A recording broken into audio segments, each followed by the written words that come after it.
بسم اللہ والصلاۃ والسلام علی رسول اللہ۔ آج کی ہماری گفتگو ایک انتہائی حیران کن بات پہ ہے کہ ایک شخص جنہوں نے مجھ سے کہا کہ شکر ہے، میں خوش ہوں کہ میرے بچے پاگل ہیں۔ آپ بھی حیران ہو گئے، کوئی ایسا باپ بھی ہے جو اپنے بچوں کے پاگل ہونے پہ خوش ہوتا ہو؟ گزارش احوال یہ ہے کہ ان کا کام جو ہے وہ ریڑھا کھینچنا ہے، ہاتھ ریڑھا جسے آپ کہتے ہیں، یہ وہ کھینچتے ہیں۔ ان کے دو جوان بیٹے ہیں، وہ بھی یہی کام کرتے ہیں، اور ان کا معاملہ یہ بھی ہے کہ وہ کہتے ہیں کہ میرے بچے شام کو گھر آتے ہیں، جو کما کے لاتے ہیں میرے ہاتھ پہ رکھتے ہیں، میرے بچے مجھ سے لڑتے نہیں ہیں، میرے بچے مجھے جواب نہیں دیتے، میرے بچے میرے ساتھ بدتمیزی نہیں کرتے، میں اپنے بچوں کو جو کہتا ہوں وہ بخوشی بات سن لیتے ہیں۔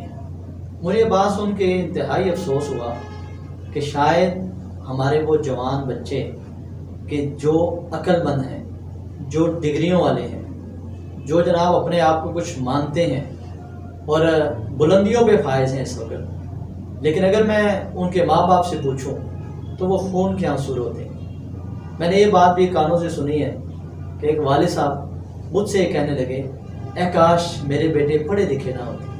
یہ میں نے خود کانوں سے بات سنی۔ ان کے ایک بیٹے ڈاکٹر، ایک بیٹے ماشاءاللہ سے ایڈوکیٹ ہیں، اور اسی طرح باقی بچے اور بچیاں بھی اچھی ان کی کوالیفیکیشن۔ کہتے ہیں کاش میرے بچے پڑھے نہ ہوتے۔ ان باتوں کے پیچھے، شکووں کے پیچھے ایک تلخ حقیقت ہوتی ہے۔ میری یہ گزارش ہے کہ میرے والدین میرے بارے میں کیا کہتے ہیں۔ قرآن میں تو یہ حکم دیا گیا ہے کہ اللہ کی اطاعت ہے، اللہ کا کہا ماننا ہے تو والدین کا کہا ماننا ہے، ان کی خوشی میں رب کی خوشی ہے۔ اور جہاں یہ کہا گیا کہ میرے ساتھ کسی کو شریک نہیں کرنا، وہاں یہ بتایا گیا ہے کہ والدین کی نافرمانی بھی نہیں کرنی، اور یہ بتایا گیا ہے کہ ان میں سے کوئی بوڑھا ہو جائے، ایک یا دونوں، تو انہیں غصہ نہیں کرنا، ڈانٹنا نہیں ہے، اف تک نہیں کہنا ان کو۔ میں اس زاویے سے اپنے آپ کو بھی دیکھنا چاہتا ہوں، اور آپ احباب کو بھی ہمیں جائزہ لینا چاہیے کہ ہم کس طرف جا رہے ہیں، کہ ہمارے باپ ہمارے سیانے پن پہ کہیں ہم سے ناراض تو نہیں ہے۔ ٹھیک ہے جی، ابراہیم علیہ السلام کو دیکھیے کہ والد کے لیے سلامتی کی دعائیں ہیں، تبلیغ ضرور ہے لیکن بدتمیزی نہیں ہے۔ میں یہ بھی یہاں کہنا چاہتا ہوں کہ ہمیں اس بات کا بھی احساس ہونا چاہیے کہ بڑا ہی خوش نصیب ہے وہ شخص، بڑا ہی خوش نصیب ہے وہ شخص جو گھر سے نکلے تو اس کی ماں اور باپ کی دعائیں بنا اس کے کہے اس کے ساتھ ہوں۔ کہے بغیر جو دعا لی جاتی ہے اس کا بڑا ہی اثر ہوتا ہے جناب۔ اور میں یہ چاہوں گا کہ ہمیں اپنے والدین کی جو دعائیں ہیں وہ بنا کہے ملنی چاہیے۔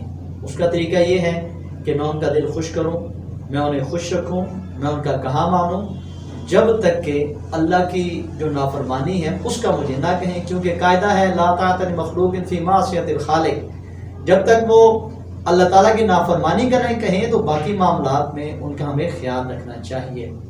نبی علیہ السلام کے پاس ایک جھگڑا آیا، اس شخص نے کہا کہ میرا باپ میرے بارے میں ایسی باتیں کرتا ہے کہ یہ مال میرا ہے۔ نبی علیہ السلام نے فرمایا انت و مالک لابیک، تو اور تیرا مال دونوں تیرے باپ کے ہیں، تو ہماری کیا حیثیت رہی؟ پھر سمجھے اس بات کو۔ اور شریعت اسلامیہ میں اس بات کو ذہن نشین کر لیجئے، اگر والد اپنے بیٹے کا قتل کر دے تو جواباً اسے قتل نہیں کیا جائے گا، جواباً اسے قتل نہیں کیا جائے گا۔ اور اگر باپ طلاق کا کہہ دے تو طلاق بھی دی گئی ہے۔ یہ بھی معاملات ہیں اس طرح کے۔ میرا آخری بات میں یہ کہنا چاہتا ہوں کہ یہ بھی تو بتایا گیا ہے نا کہ والد جو ہے وہ جنت کا دروازہ ہے، اور والدہ جو ہے ان کے پاؤں کے نیچے جنت ہے، لیکن یہ صرف باتوں سے نہیں، عملاً ان کی خدمت کر کے حاصل کی جا سکتی ہے۔ اگر نبی علیہ السلام نے ایک شخص کو یہ کہہ دیا کہ تم اپنے والدین کی خدمت کرو، وہی تمہیں جہاد کا ثواب ہے، مفہوم ہے حدیث کا، تو سوچئے کہ کس قدر اجر و ثواب ہوگا۔ اللہ کرے کہ ہم سے ہمارے والدین خوش ہوں، اور ہمیں ہمارے والدین کی اللہ خدمت کی توفیق عطا فرمائے، اور ہمیں ہماری اولادوں کو ہمارے لیے اور ہمیں اپنے والدین کے لیے صدقہ جاریہ بنائے۔ السلام علیکم ورحمۃ اللہ۔